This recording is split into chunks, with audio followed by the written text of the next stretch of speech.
ও মামা, আজকে স্যার ইতিহাস বইয়ে সুন্দর ছন্দ শিখিয়ে দিয়েছে। কই বল দেখি।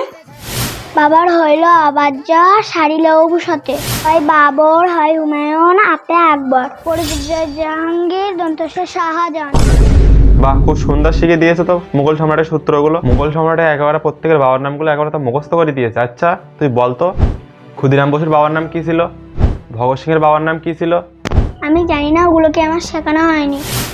ওসব বাদ দে, তুই ব্যাগটা ঘরে রেখে আয়, আমি ভাত বাড়ছি, ভাত খেয়ে নে। এটাই হলো আমাদের কিছু কিছু ভারতীয় মানুষদের মানসিকতা। আমরা মনে রাখি না যে আমাদের ভারতবর্ষ মাটিকে বাঁচানোর জন্য নিজের প্রাণ দিয়ে গেছে, তাদের বাবার নাম কি ছিল। জাগো ভারতীয়রা জাগো, এইভাবে আর কতদিন অবুঝ হয়ে থাকবে? ভারতবর্ষকে ভালোবাসলে যারা আমাদের দেশের জন্য প্রাণ দিয়েছে তাদের সম্পর্কে জানো। এই ভিডিওর কমেন্ট বক্সে দেওয়া আছে কিছু কিছু বিপ্লবীদের বাবার নাম, দেখে নিও।